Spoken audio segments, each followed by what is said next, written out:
The Old Christians Club rugby union team from Montevideo, Uruguay, were scheduled to play a match in Santiago, Chile against the Old Boys Club. The Uruguayan club president, Daniel Juan, chartered an Air Force plane to fly the team over the Andes Mountains. There wound up being 10 extra seats on the flight, so the team invited friends and family members to come along. The aircraft carried 40 passengers total, and on the day of the accident was being flown by Colonel Julio Cesar Ferradas and co-pilot Lieutenant Colonel Dente Hector Lagurara. The aircraft departed Carrasco International Airport on October 12, 1972, but a storm front over the Andes forced them to spend the night in Mendoza, Argentina, to wait for weather conditions to improve. Although there is a direct path from Mendoza to Santiago, the high mountains were nearly the height of the aircraft's service ceiling. With the plane filled to capacity, this would have required the pilots to fly very carefully to avoid the mountains, so they decided to take a well-known, longer, U-shaped route that planes of that size normally took to minimize the danger. On the morning of October 13th, the weather had still not improved, further delaying the flight. But the plane eventually took off at 2:13 p.m. After crossing the Andes into Chile, the aircraft was supposed to turn north and initiate their descent into Pujol Airport in Santiago. Pilot Ferradas had previously flown across the Andes 29 times, but on this flight he was training his co-pilot Lagurara, who was at the controls. Following future events, this would widely become regarded as a bad move. As they flew above the Andes, clouds obscured the mountains below. Due to this, the pilots were flying based on the instruments inside the plane alone and could not visually confirm their location from the mountains below. At 3:21 p.m., shortly after crossing Planchon Pass, Lagurara notified air traffic controllers that he expected to reach Curacao a minute later, but this was incorrect. Unable to see the plane's actual location, he should have been using the airplane's radio navigation system, but for unknown reasons, he did not see the radio displaying the distance to Curaçao's radio beacon, still 40 miles due west. The flight time from Planchon Pass to Curaçao is normally 11 minutes, but only 3 minutes later, the co-pilot radioed Santiago that they were overflying Curaçao and turning due north. He requested permission from air traffic control to descend.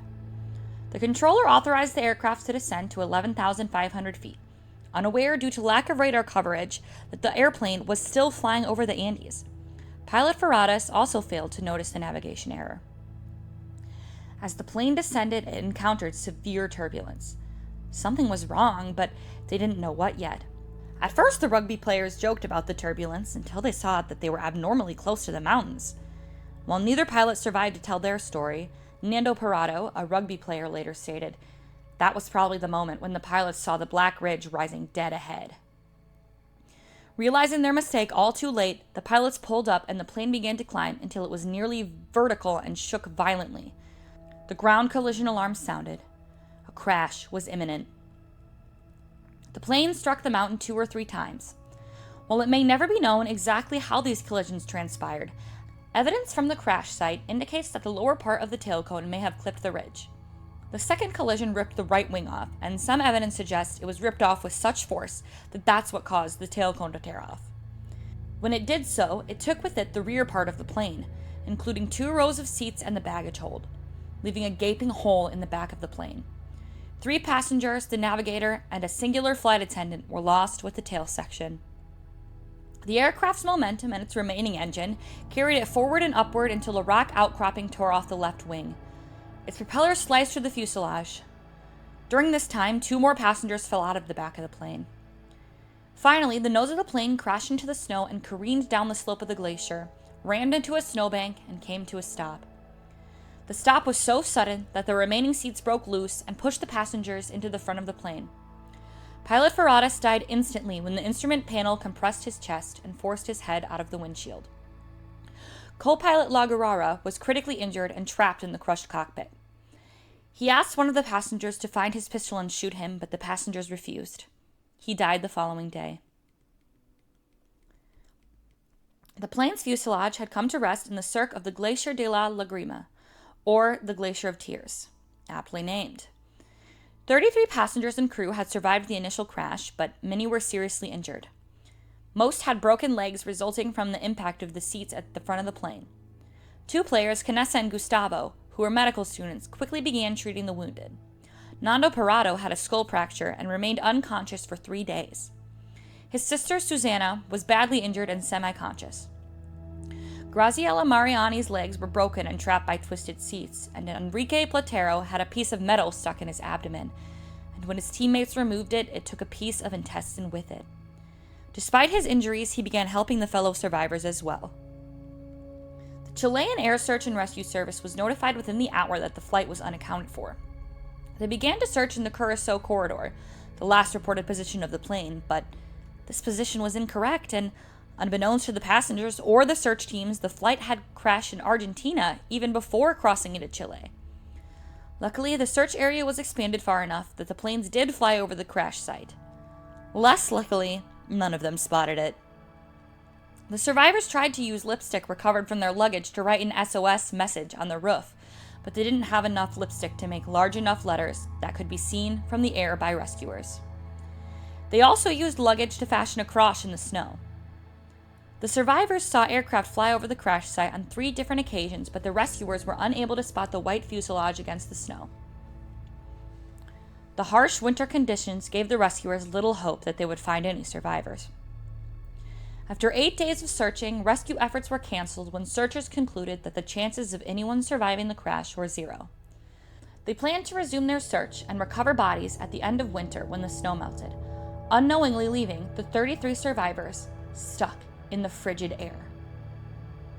By the second day, 5 more of the survivors died due to their injuries, including co-pilot La Gurara. The remaining 28 survivors used luggage, seats, and snow to close off the rear end of the fuselage, fashioning an 8 by 10 foot shelter from the snow. Fido Strauch devised a solar-powered water collector with sheet metal he retrieved from under the seats. This was vital in keeping the team alive. They used the woolen seat covers to keep warm and seat cushions as snowshoes. On the 9th day of surviving this way, Susana Parado died due to her injuries, adding another to the death toll and leaving only 27 survivors remaining. The rugby team had a hard time with the cold, especially when temperatures reached negative 22 degrees Fahrenheit or negative 30 degrees Celsius at night. They had all lived their entire lives by the sea, and some of them had never even seen snow before the crash. After days of just surviving and tending the wounded, they managed to find an AM transitor radio. Roy Harley improvised a long antenna using electrical wire from the plane, and on the 11th day, they heard the news that their search had been called off. Piers Paul Redd's book, Alive, The Story of the Andes Survivors, describes how they reacted. The others, who had clustered around Roy upon hearing the news, began to sob and pray, all except Parado, who looked calmly up at the mountains which rose to the west.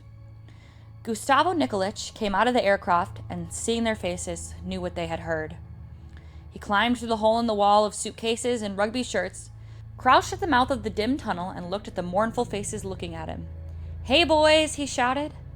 "There's some good news we just heard on the radio. They've called off the search." Inside the crowded aircraft, there was silence. As the hopelessness of the predicament enveloped them, they wept. "Why the hell is that good news?" Pace shouted angrily. "Because it means," Nikolic said, "that we're going to get out of here on our own." The survivors had very little food to eat. They found 8 chocolate bars, 3 small jars of jam, a tin of mussels, a tin of almonds, a few dates, some candies, and several bottles of wine. They rationed the meager supply of food, but it only lasted a week. With no other choice, they ate the stuffing from the seats and leather from the belts, but that made them sick. Soon, that supply ran out as well. Now knowing that rescue efforts had been called off and facing certain death from starvation, they gave each other permission to use their bodies for food in the case that they died. After days without food and left with no other alternative, they began to eat the bodies of their deceased friends and relatives. At first, they were so disgusted by the experience that they could only eat skin, muscle, and fat, but in the end, they also ate hearts, lungs, and even brains. A team member, Canessa, later described the decision to eat the dead. "Our common goal was to survive, but what we lacked was food. We had long since run out of the meager pickings we'd found on the plane, and there was no vegetation or animal life to be found. After just a few days, we had the sensation that our own bodies were consuming themselves just to remain alive. Before long, we would become too weak to recover from starvation. We knew the answer, but it was just too terrifying to contemplate." The bodies of our friends and teammates preserved outside in the snow and ice contained the vital, life-preserving proteins that would keep us alive. But could we do it? For a long time, we agonized. I went out in the snow and prayed to God for guidance. Without his consent, I felt I would be violating the memory of my friends, that I would be stealing their souls. We wondered whether we were going mad to even contemplate such a deed. Had we turned into brute savages? Or was this the only alternative for us to survive? Truly, we were pushing the limits of our fear. All the eventual survivors did end up consuming human meat.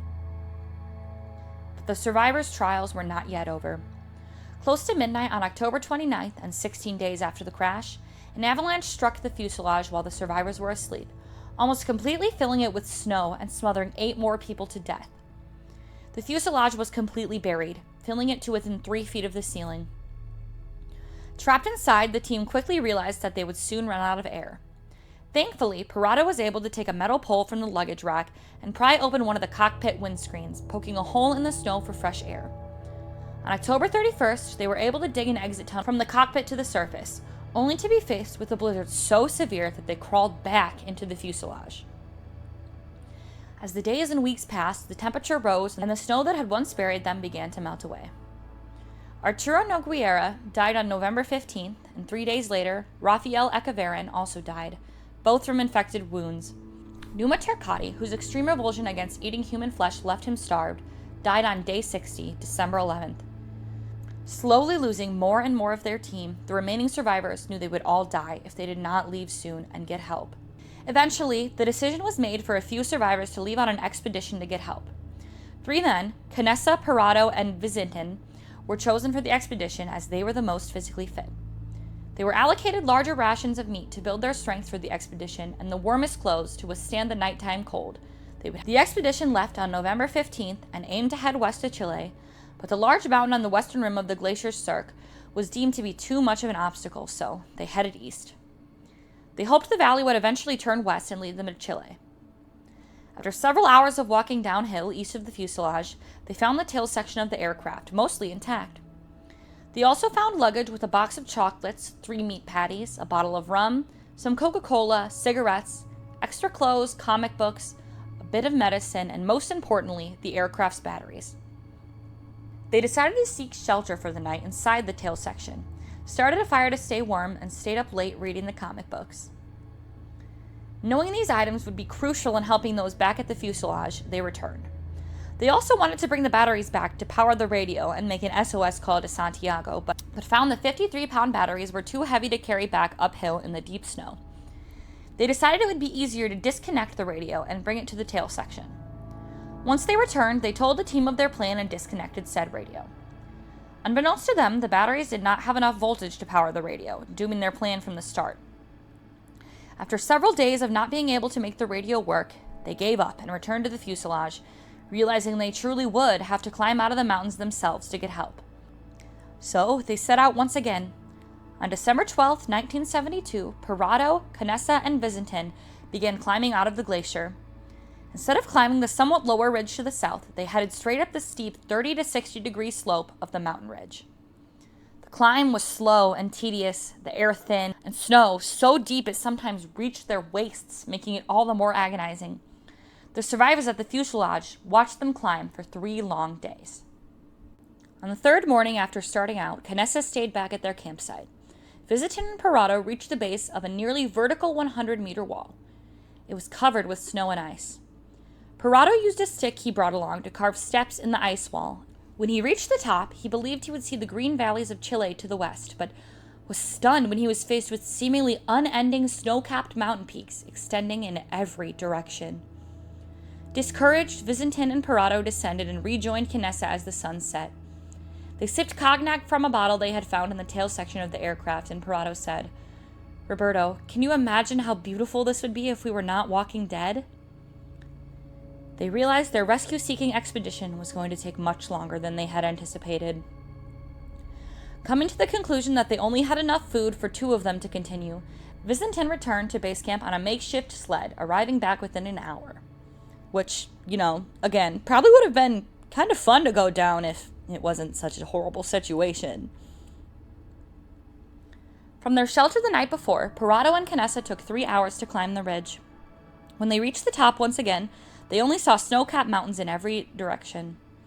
Even having heard this to be so from his companions the night before, Canessa exclaimed, "We're dead!" But Parado told Canessa, "We may be walking to our deaths, but I would rather walk to meet my death than wait for it to come to me." Canessa agreed. "You and I are friends, Nando. We have been through so much. Now let's go die together." They could see 2 lower peaks near the horizon that were clear of snow, with the valley at the foot of this mountain slowly winding its way towards them. Parado was sure that this valley would be the way out of the mountains and refused to give up hope. Parado and Canessa hiked down for 7 more days into Chile. Finally, they reached the valley where they found the source of Rio San Jose. Emboldened by this find, they continued descending along the river and reached the snow line. Slowly but surely, they started seeing more signs of human life, and on the 9th day, they even found some cows. That night, Canessa was exhausted and unable to keep walking, so they rested for the evening. As they gathered wood for a fire, they saw 3 men on horseback on the other side of the river. Parado called out to them, but the noise of the river made it impossible to communicate. One of the men across the river saw Parado and Canessa and shouted back, "Tomorrow!" At this point, all the men could do was wait and hope the other men would truly come back. The next day, the man thankfully returned, scribbled a note, tied the note with a pencil to a stone, and threw the stone across the river to Parado. Parado replied, "I come from an airplane that crashed in the mountains. I am Uruguayan. We have been walking for 10 days. I have a wounded friend up there. In the plane, there are still 14 injured people. We need to get out of here quickly, and we don't know how to. We don't have any food. We are very weak. When are you going to come get us, please? We can't even walk. Where are we?" Sergio Catalan, a Chilean arriero, read the note and made signs that he understood. He remembered that several weeks ago an acquaintance had asked if he had heard about the airplane that had crashed into the Andes, and he could not imagine that anyone would still be alive from that. Still, he threw a loaf of bread to the men across the river and rode due west for 10 hours to get help. During this trip, he ran into another arriero and asked him to ride back to the men and take them to the Los Matianes village. Catalan then followed the river to its junction with another, crossed a bridge, and followed the narrow route to the holiday resort of Termas del Flaco. There, he hailed a truck that took him to the police station at the village of Puente Negro, where the police relayed the news of the survivors to the Chilean army, who in turn notified the army headquarters in Santiago. The army headquarters in Santiago. In the meantime, Parado and Canessa arrived on horseback at Los Matianes, where they were fed and finally able to rest on a bed. Canessa had lost half of his body weight since the plane crash and weighed only 97 pounds. Immediately upon hearing the news, the government went into action. The Chilean Air Force provided 3 helicopters to assist with the rescue. They flew in heavy cloud cover to Los Matianes, where the army interviewed Parado and Canessa. They were shocked to hear of the other survivors still waiting for rescue on the mountain. Once the fog lifted at noon, Parado guided the helicopters to the crash site in Argentina with the pilot's map he had brought with him. One of the helicopters remained behind with them as backup. During the flight to retrieve the survivors, the pilots were astounded at the difficult terrain Parado and Canessa had traversed to get help. The 2 helicopters arrived at the crash site on the afternoon of December 22, 1972. The steep terrain only permitted the pilot to touch down with a single skid, but that did not stop them. However, due to the weight limits on the crafts, the initial rescue could only take half of the survivors. After it departed, the 8 remaining survivors spent one last night on the mountain, accompanied by 4 rescuers who volunteered to stay behind with them. As day broke on December 23rd, the last remaining survivors were rescued, having spent 72 days in the wilderness.